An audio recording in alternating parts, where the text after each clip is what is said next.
Señor, gracias porque nos acompañas, porque nos asistes y también porque nos sostienes.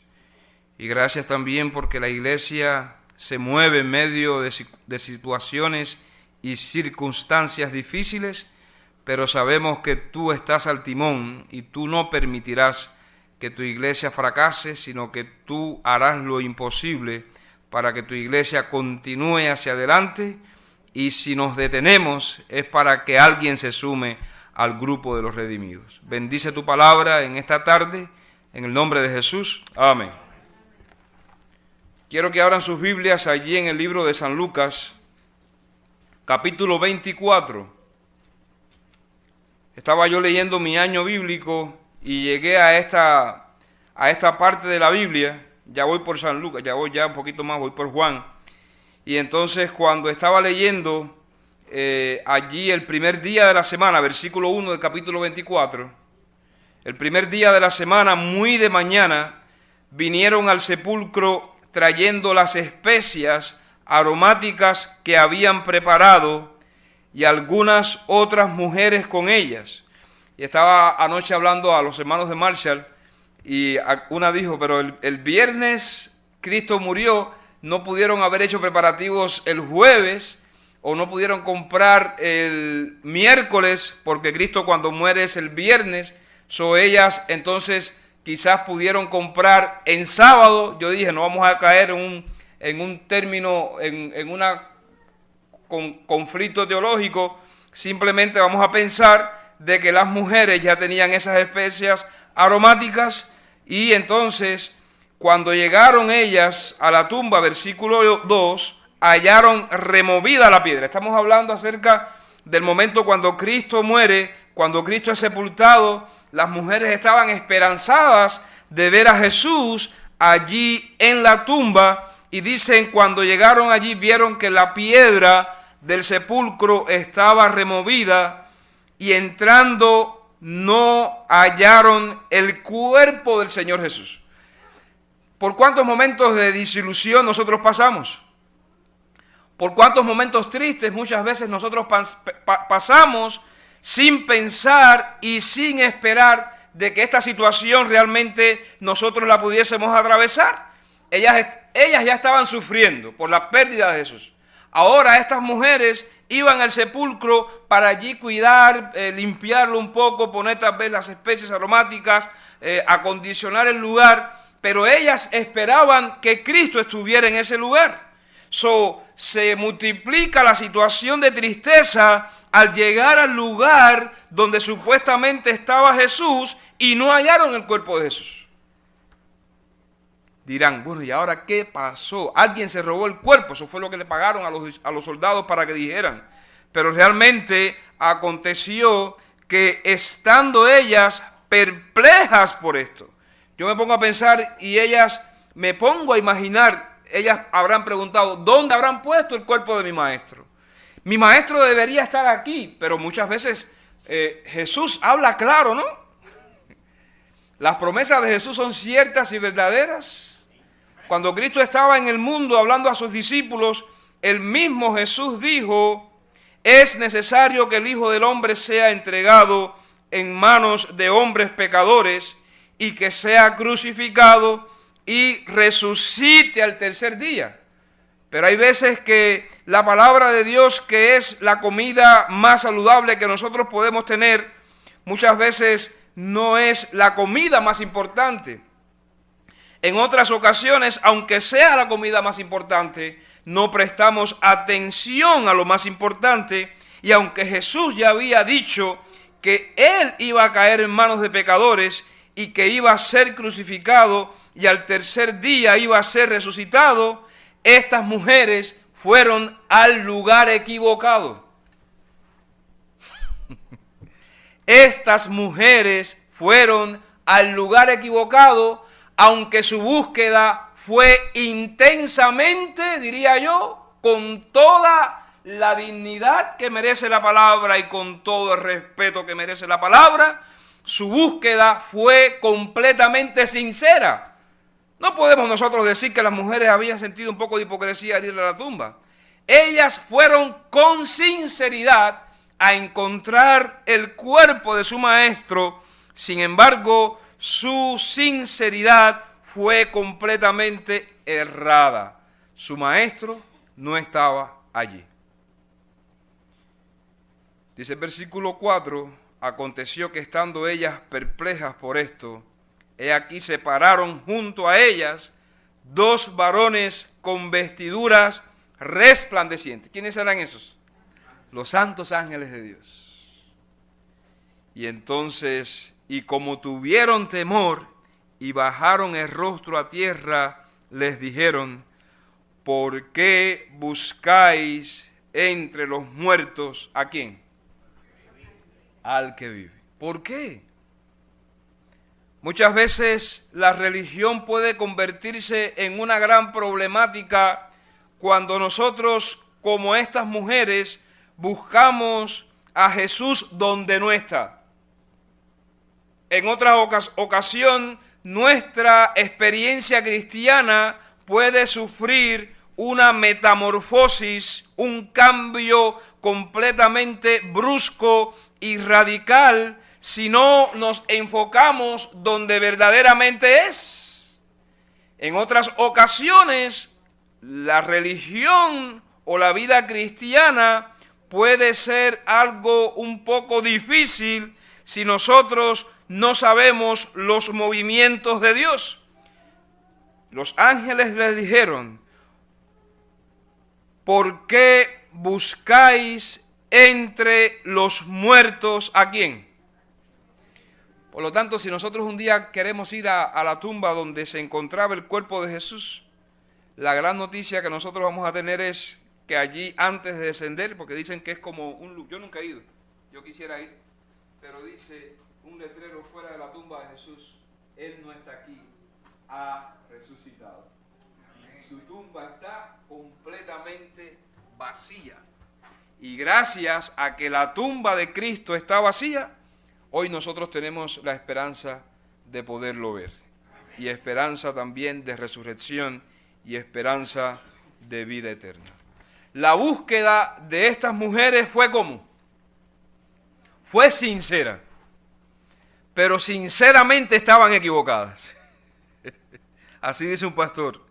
Dice, nosotros podemos estar sinceramente equivocados. La búsqueda, ¿cómo fue? Sincera, pero ellas estaban completamente equivocadas. Yo busqué en la Biblia algunos personajes que hicieron búsquedas equivocadas, como fue el caso de Balaán. Vamos a buscar allí Deuteronomios capítulo 23, versículo 4. ¿Ustedes conocen a Balaán? Balaán era un profeta, pero pasó de ser un profeta verdadero a un profeta falso. Cuando uno es profeta verdadero, uno no busca sus propios intereses. Cuando uno es profeta verdadero, uno trata de hacer la voluntad de Dios. Cuando uno es profeta verdadero, uno pone los intereses materiales y aún los intereses en cuanto a la persona por debajo a los intereses de Dios. Cuando uno es verdaderamente profeta de Dios, uno está buscando la voluntad de Dios. Y en este caso, Balaán dejó de ser un verdadero profeta de Dios y se convirtió simplemente en un profeta falso. Deuteronomios 23:4. Dice, por cuanto no salieron a recibir con pan y agua al camino cuando salisteis de Egipto, y porque alquilaron contra ti a Balaán, hijo de Beor, de Petor, es decir, Balaán fue comprado. Este rey le dijo, Balac le dijo a Balaán, ven y maldíceme a este pueblo.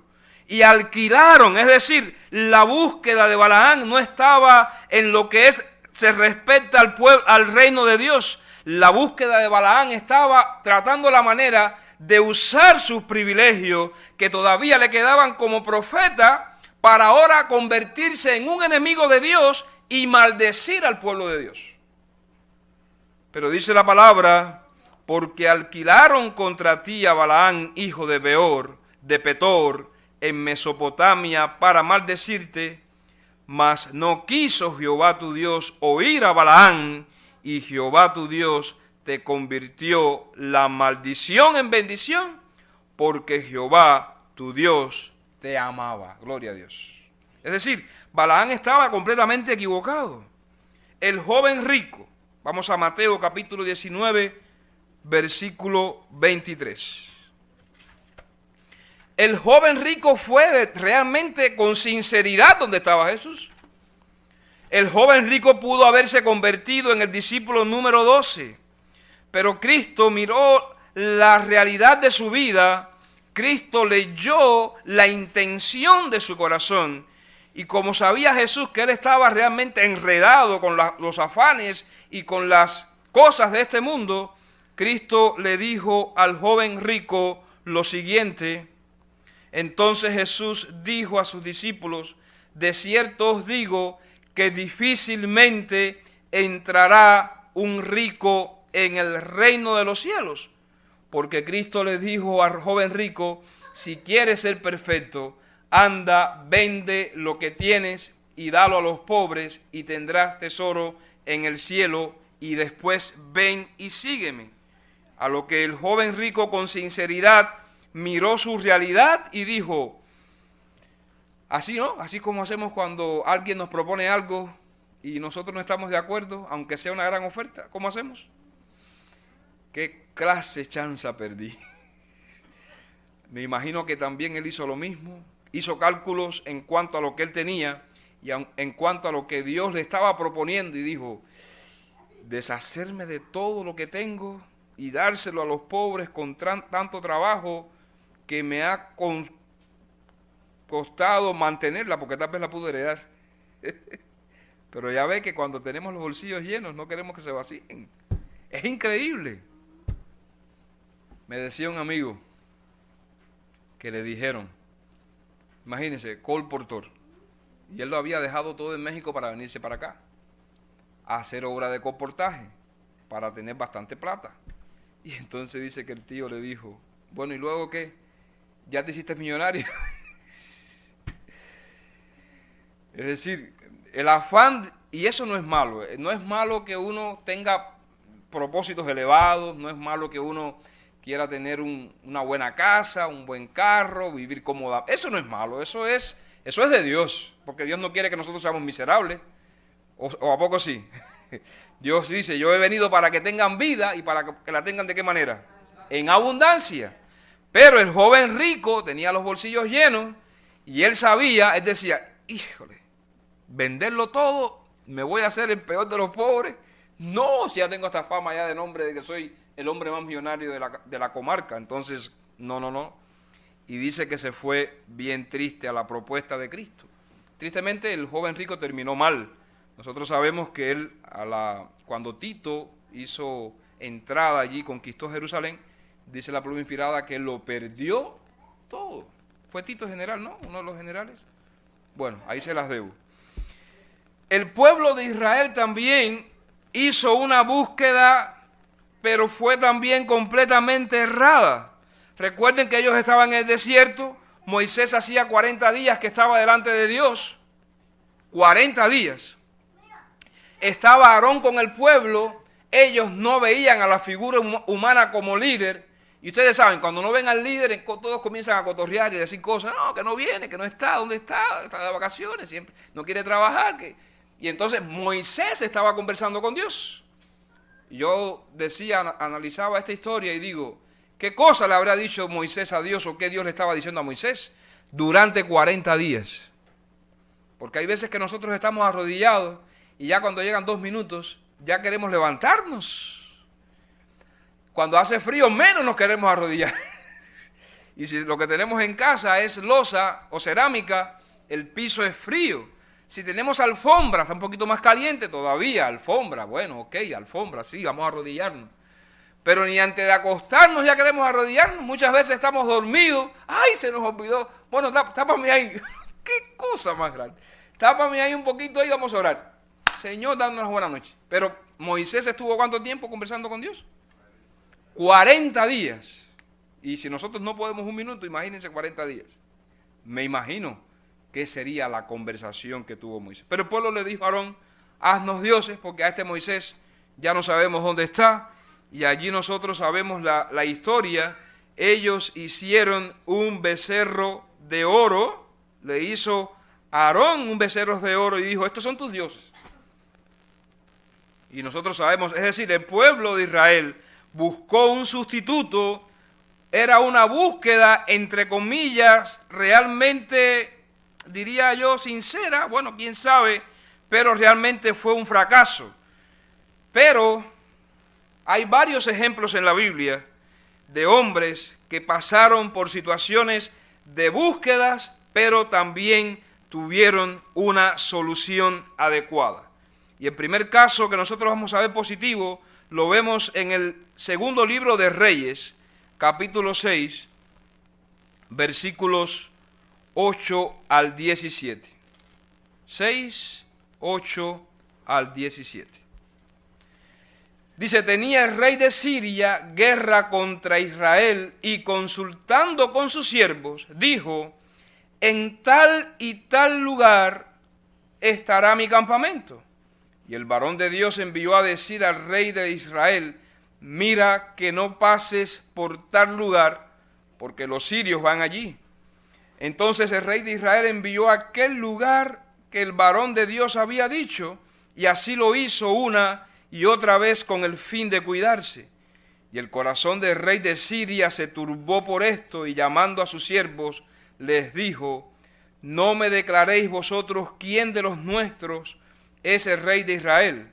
Entonces uno de los siervos dijo, no, rey, señor mío, sino que el profeta Eliseo está en Israel, el cual declara rey de Israel las palabras que tú hablas en tu cámara aún más secreta. Y él dijo, id y mirad dónde está para que yo envíe a prenderlo. Y le fue dicho, he aquí que él está en Dotán. Entonces envió el rey allá gente de a caballo y carros y un gran ejército, los cuales vinieron de noche y sitiaron toda la ciudad. ¡Qué miedo! Y se levantó de mañana y salió el que servía, el criado de Eliseo, al varón de Dios. Y he aquí el ejército que tenía sitiada la ciudad, con gente de a caballo y carros. Entonces el criado gritando dijo, ah, Señor mío, ¿ahora qué haremos? ¿Y quién no reacciona así?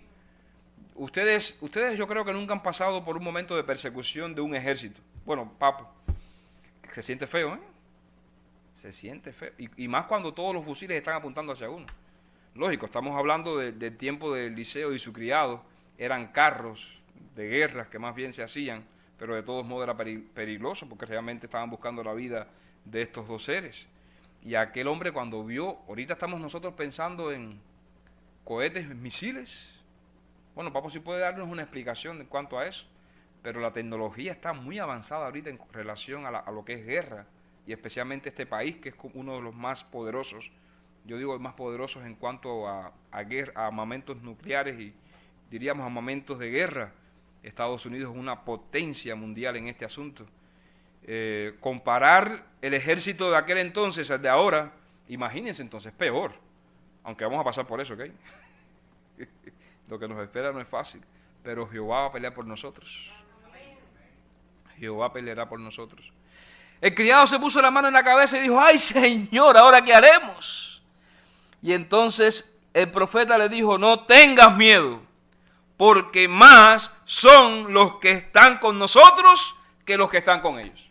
Hermanos, nosotros tenemos que tener la seguridad que más son los que están con nosotros que los que están con ellos. Somos más, amén.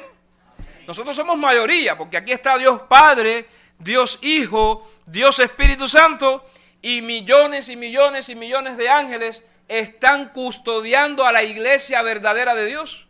Nosotros no podemos decir de ninguna manera de que estamos solos. Pastor, 300 millones de habitantes en este país y que nadie me haga una llamada en el día. Y usted va a decir que no estoy solo o no estoy sola. Pastor, si nadie se preocupa por mí, paso la semana entera y nadie me dice algo bonito. No, pastor, él le dijo, no tengas miedo, porque más son los que están con nosotros que los que están con ellos. ¿Y qué pasaba con el criado? El miedo lo tenía ciego. El miedo lo tenía como. La iglesia necesita tener una visión amplia, ¿no? Amén. Nosotros no podemos pensar, yo hablaba a la otra iglesia, le decía, nosotros no podemos pensar solamente en los que tenemos. Y hablaba en la última reunión de pastores, no podemos enfatizarnos y enfocar nuestros esfuerzos en lo que tenemos. Tenemos que pensar en lo que no tenemos. El líder de iglesia, el pastor, llámese anciano de iglesia, director de cualquier departamento, que piense hacer un programa para mantener lo que está y no pensar en un crecimiento o en echar las estacas más allá de lo que tenemos, está pasando entonces por la misma experiencia del criado de Eliseo, que el miedo lo estaba absorbiendo y no podía ver más allá de la realidad que él estaba enfrentando. Muchas veces nosotros estamos mirando caballos y carros y gentes que están realmente peleando contra nosotros, pero necesitamos escuchar hoy más que nunca las palabras de Eliseo cuando dijo, no tengamos miedo porque más son los que están con nosotros que los que están con ellos. Yo pregunto, ¿cuándo Jesús ha perdido una batalla? Yo tengo ya 46 años y alabo el nombre de Dios en esta iglesia. Y esta iglesia ha pasado por lugares difíciles.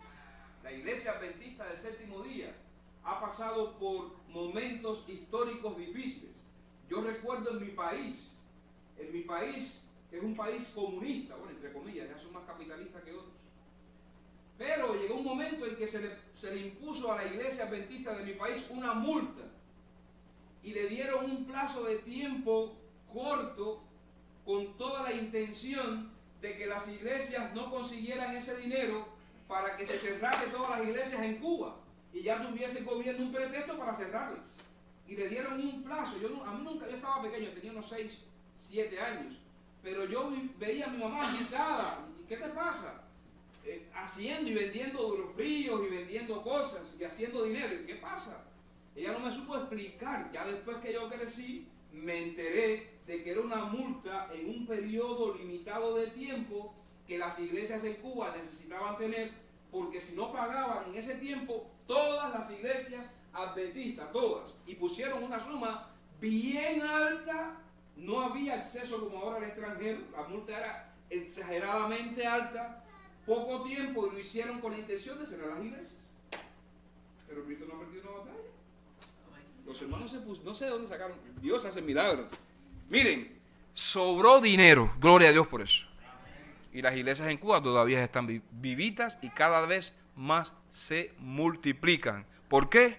No tengamos miedo porque más son los que están con nosotros que los que están con ellos. Es decir, la iglesia abrió los ojos y puso toda su confianza en Dios y le dijo, Señor, esto está pasando, van a cerrar tu iglesia, tu obra se va a detener, y Dios completamente se manifestó e hizo un gran milagro.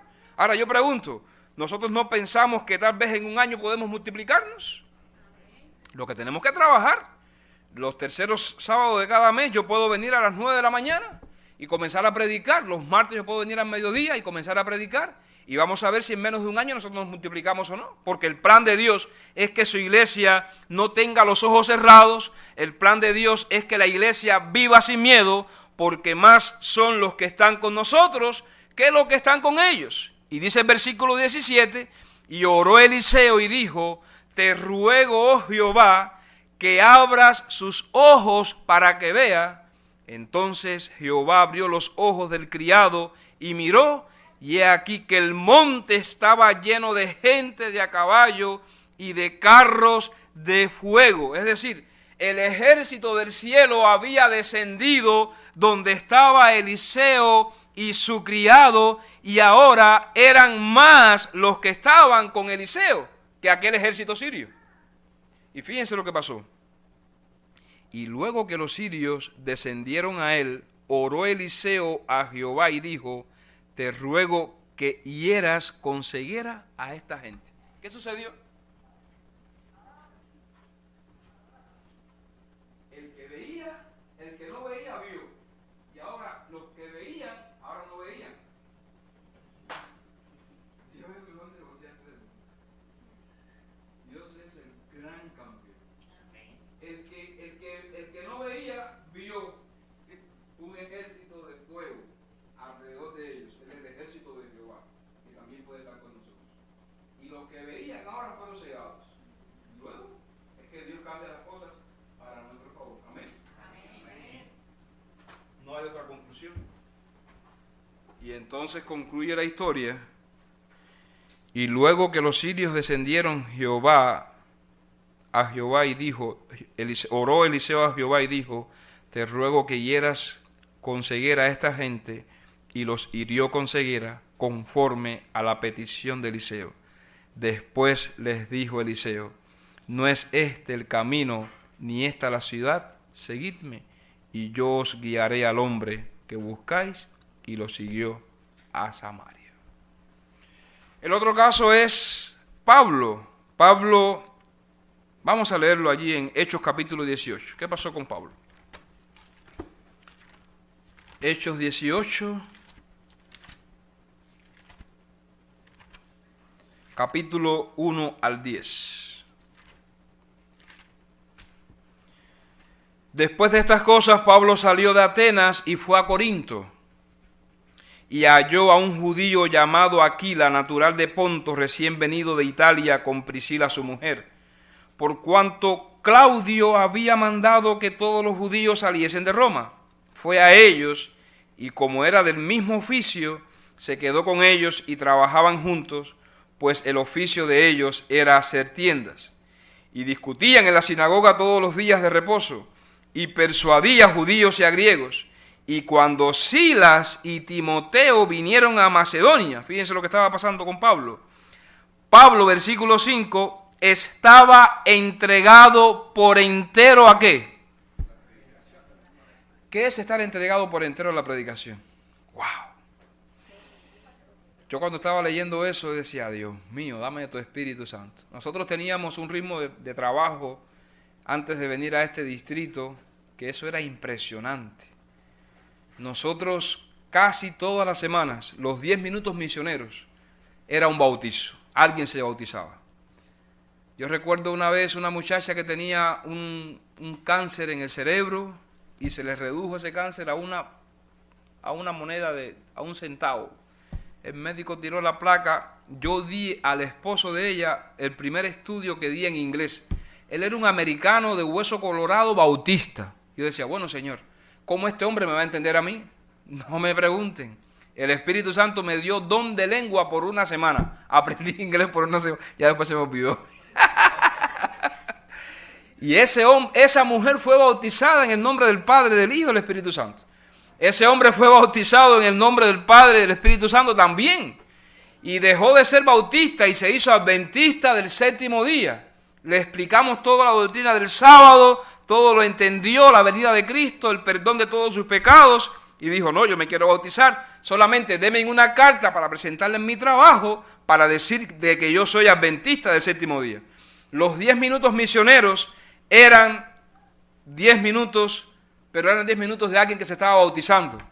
Y eso era un mensaje extraordinario, porque al otro sábado alguien también se entusiasmaba. Y así era, estuvimos así casi por 6 meses, hasta que me vine para acá. Y yéndome para acá, una persona dijo, ay, se me llevan a Pastor Arrebato y yo no me voy a bautizar. Y aún trasladándome, aquella Rosa, se llama la muchacha, el esposo vino a cantar acá, también fue bautizada. Es decir, Dios quiere hacer lo mismo. Yo quisiera que Dios me usara nuevamente aquí para que se repitiera lo mismo. Porque Manplacen es de Cristo, Manplacen no es de Satanás, Manplacen le pertenece a Jesús. Y aunque hay algunos que son de otras organizaciones religiosas, yo espero que la verdad adventista es la verdad bíblica. Y dice Jesús, y todo aquel dice, y si yo fuese levantado, a todos atraeré a mí mismo. Entonces, Pablo estaba entregado por entero ¿a qué? A la predicación. ¿Qué experimenta uno cuando está entregado por entero a la predicación?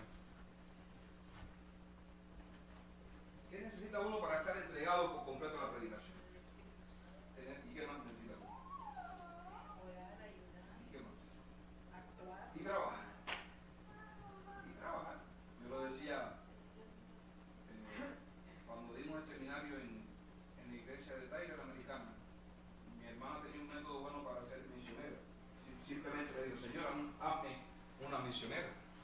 Después yo también se lo pedí y gracias a Dios, Dios lo ha hecho. Lo único que tenemos que pedir es, Señor, hazme un misionero. Pablo estaba entregado por completo a la predicación de la palabra, testificando a los judíos que Jesús era el Cristo, pero miren lo que pasó. Pero oponiéndose y blasfemando estos, les dijo, sacudiéndose los vestidos. Es decir, él estaba entregado a la predicación, ¿no? Y entonces aquellos judíos se le estaban oponiendo a Pablo y blasfemando estos, les dijo, sacudiéndose los vestidos, vuestra sangre sea sobre vuestra propia cabeza, yo limpio, desde ahora me iré a los gentiles. Pablo como que se desanimó. Y saliendo de allí se fue a casa de uno llamado Justo, temeroso de Dios, la cual estaba junto a la sinagoga. Y Crispo, el principal de la sinagoga, creyó en el Señor con toda su casa, y muchos de los corintios, oyendo, creían y eran bautizados. Entonces el Señor dijo a Pablo en visión de noche, mira Pablo, no temas. ¿Qué le dijo el profeta al criado? ¿Qué le dijo? Que no tuviera miedo. El miedo no nos deja avanzar, el miedo nos estanca. Y Cristo le dice a Pablo también las primeras palabras, no temas, sino habla y no calles, como un loro. Habla y no calles. Porque yo estoy contigo y ninguno pondrá sobre ti la mano para hacerte mal, porque yo tengo mucho pueblo en esta ciudad. ¿Creemos eso?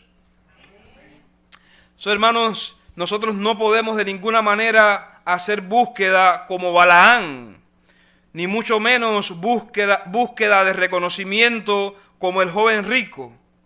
Tampoco podemos buscar un sustituto en ídolos. Nosotros debemos de pedir a Dios, como pidió Eliseo a Dios hacia su criado, que Dios abriera los ojos. Nosotros como iglesia necesitamos ver más allá de la realidad nuestra, aquellos que están perdidos, que pudieran formar parte del pueblo eterno de Dios. Es decir, de las promesas eternas de Dios, del pueblo que al creer en Jesús tiene eternidad. Dios nos está llamando a llegar a esas personas. También Dios nos está llamando a buscar, como Pablo, aquellas almas. Dios nos está diciendo, no tengas miedo, iglesia, habla, no calles, porque yo estoy contigo y ninguno pondrá sobre ti la mano para hacerte mal, porque yo tengo mucho pueblo en esta ciudad. Ayer eran como las 9 de la mañana, alguien me llamó. Pero me llamó bien desesperado. Pastor, ¿qué pasó? Me contó lo que estaba sucediendo, una depresión tremenda. Y ya iba a pensar en cosas feas. Cuando uno está deprimido, uno comienza a perder de vista las cualidades que Dios ha puesto en uno y pierde también la perspectiva de vida, pierde también motivación para seguir viviendo y también lo que Dios puede hacer. Y entonces le dije, no te desesperes, que tú eres la cosa más linda de Dios, dame tiempo de llegar, estoy aquí proveyendo para mi familia, pero en 2 horas estoy allí, ¿me esperas? Y dice, sí, está bien. Recuerda, eres la cosa más bella de Dios y eres muy especial. Y sí, llegamos hasta allá. Antes de venir aquí, pasamos por allí. Y cuando lo vi, ¡oh, qué alegría me dio! Yo estaba preocupado porque no me respondía el teléfono. Decía, ¿qué habrá pasado? Y no me respondía, Y yo llegué al lugar y dije, bueno, aquí estoy. Y me responde, dice, pastor, aquí estoy. Y ya cuando lo vi, bueno, yo lo bauticé a él, imagínense. En una de las campañas, yo lo bauticé. Y entonces me abrazó, pastor, aquí estoy, ayúdenme, quiero ayuda. Y entonces, no tengo trabajo, hace 5 meses que no trabajo, no tengo con qué pagar mis biles. Le dije, no te preocupes. Y entonces llamé a alguien, le dije, ¿qué podemos hacer con él? Dice, tráigalo para acá. Oh, no, en la noche cuando yo me iba para la casa que salía de Marshall, lo llamé, ¿cómo te fue? Dice, excelente, ya empecé a vivir, me dijo. pero ya había resuelto, tremendo mecánico que es este hombre. Y entonces yo dije, Señor, gracias, porque una vez más nos usas para llegar a este pueblo, porque yo tengo mucho pueblo en esta ciudad. Y yo me pongo a pensar y digo, la venida de Cristo está a las puertas. Cristo viene ya. Cristo viene ya. Y si Cristo viene ya, yo digo, ¿qué puedo hacer? ¿Qué puedo hacer si no predicar? Las mujeres buscaron a Jesús en el lugar equivocado. Según Lucas capítulo 24, las mujeres buscaron a Jesús en el lugar equivocado, porque Jesús no lo podemos encontrar en una tumba. A Jesús no lo podemos encontrar ya descompuesto en la tierra. No lo vamos a encontrar allí, jamás. Cuando los ángeles llegaron a estas mujeres, en Lucas capítulo 24, ya Cristo había resucitado. ¿Por qué buscáis entre los muertos al que vive? Hermanos, nosotros necesitamos determinar algo hoy. Nuestra fe no debe estar basada en cosas muertas. Nuestra fe no debe estar puesta en cosas perecederas. Nuestra fe no debe estar fundada en melancolía absurda. Nuestra fe no debe estar fundada en la desesperación. Nuestra fe no debe estar fundada en el fracaso. Nuestra fe no debe estar fundada en lo negativo. Nuestra fe debe estar fundada y basada en Cristo Jesús, que vive y permanece para siempre. En Cristo Jesús, quien es el que lleva el timón de esta iglesia. En Cristo Jesús, quien tiene una cualidad maravillosa, es justo, pero también es un Dios lleno de amor. Por lo tanto, los ángeles pueden preguntarnos a nosotros hoy esa misma pregunta que le hicieron a estas mujeres. ¿Por qué buscamos entre los muertos a quién? No está aquí, sino que ha resucitado. Acordaos de lo que os habló cuando aún estaba en Galilea. Nosotros estamos basando nuestra fe en un Cristo que está con, en un Cristo que ahora ¿dónde está? Especialmente ¿qué está haciendo Jesús? Especialmente es nuestro abogado, dice Jesús. Es aquel que no solamente reconoce nuestra situación, no solamente Jesús simpatiza con nosotros. Jesús empatiza con nosotros. Y empatizar es más que simpatizar. Yo puedo simpatizar con hermano, yo puedo simpatizar con refugio, pero empatizar es vivir con refugio, es comer con ella, es reírme con él, es llorar con ella. Eso es empatizar, es más que simpatizar. Y Cristo está vivo y Cristo simpatiza con nosotros, pero empatiza más porque Él sabe lo que pasa a un ser humano. Entonces, si nosotros sabemos que Jesús está vivo, ¿qué debemos de hacer?